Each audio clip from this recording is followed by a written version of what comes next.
সালাম আলাইকুম।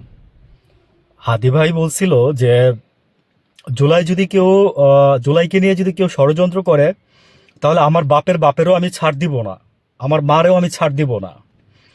তো সেই ইন্সপিরেশন কিন্তু সবার মধ্যে আসছে, সবাই ধারণ করে, লালন করে।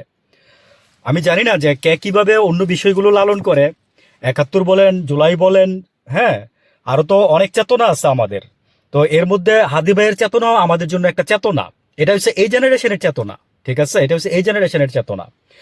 কিছুদিন আগে পঞ্চগড়ে যখন ওই যে আপনার লাঠিচার্জ করা হয়েছিল ফার্স্টে, সেদিন রাত্রে আমি খুব ক্ষোভে একটা ভিডিও বানাইছিলাম। তো যাই হোক, ভিডিওটা পরে অনেক চিন্তা ভাবনা করে পরে ভিডিওটা আমি আর পাবলিশ করি নাই। তো খারাপ লাগে কেন জানেন ভাই? যে ন্যায়ের কথা বললেই আপনি আহ, উম, কি বলবো, যে আপনি নিরাপত্তা পাবেন না। ন্যায়ের কথা বললে মনে করেন যে আপনার আপনার হুমকি আসবে। এই যে যেগুলোর আপনার গতকালকে আমরা এক্সাম্পল দেখলাম আর কি, এই হাদি ভাই যমুনা সামনে পর্যন্ত যায় নাই ওরা ভাই। ওইখান থেকে আপনার যে লাঠিচার্জ করে তারপরে শুনলাম যে গুলিবিদ্ধ হয়েছে জুবাইর ভাই। আমি আসলে একটু ব্যস্ত ছিলাম, যে কারণে আমি ওইভাবে নিউজগুলো আমি ট্রিট করতে পারি নাই। তা এখন কথা হচ্ছে যে মানে ন্যায় কথা বললেই আপনারা লাঠিচার্জ করবেন। সবাই বলতেছে যে এগুলো হাসিনার পুলিশ, তারপরে হাসিনার রেখে যাওয়া পুলিশ। তারপরে ধরেন অনেকে আছে, নির্বাচনের আর কয়দিন আসছে, আজকে হচ্ছে আপনার 8 তারিখ, 9, 10, 11, 12, আর 3 দিন মাত্র। তারপরে আপনার 38 ঘন্টার আগের থেকে সম্ভবত নির্বাচনী প্রচারণা বন্ধ।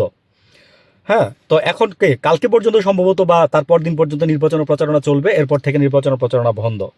তো এরা কি চাইছিল? জাস্ট হাদি ভাইয়ের বিচার সারা বাংলাদেশ চায়, সারা পৃথিবী চায়। আমি যদি বলবো, ওই যে আপনার ইয়ের থেকে কিছুদিন আগে ইহুদিরা দেখছেন না, প্লাগ কার্ড লাগাই দিয়ে, ওরা তো ওদের স্বার্থে চাইছে। তা আমি ওই সেন্স থেকে বললাম যে সারা পৃথিবী চায় হাদি ভাইয়ের বিচার, আর আমরা চাই না। তো ইউনূস সাহেব আপনার বলতেছে যে না, আমি তো পুলিশকে এরকম কোনো অর্ডার দেওয়া হয় নাই। তাহলে অর্ডার দিচ্ছে কে? আমরা দেখলাম যে কমিশনার ডিএমপির যে আছে, উনি দেখলাম যে গেঞ্জি পরা অবস্থায় অন ক্যামেরায় উনি বলতেছে যে সরাই দিয়েছি, শোয়াই দিছি, কি কি আরো কি কি যেন আরো বলতেছিল, অন ক্যামেরা বলতেছে উনি ভাই। তো এখন স্বরাষ্ট্রমন্ত্রী আবার বলছিল যে আপনি ডিউটি, কাউকে যদি মানে অ্যারেস্ট করতে যান তাহলে আপনার গায়ে পোশাক থাকতে হবে, আপনার ওয়ারেন্ট থাকতে হবে, হ্যাঁ, আপনার নাম ধাম পরিচয় থাকতে হবে ক্লিয়ারলি। তাহলে এটা কোন ধরনের আমি জানি না ডিউটি করছে কমিশনার সাহেব।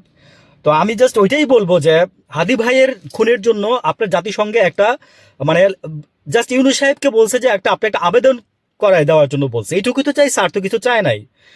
ওই যে ডট ডট ডট ঘোলা করে পানি খায়, ওইটাই বললাম, আর কিছু করার নাই। এখন ইউনূস সাহেব ওইটাই করতেছে আজকে, জাস্ট এতগুলো কথার বিনিময়ে। ভালো থাকবেন।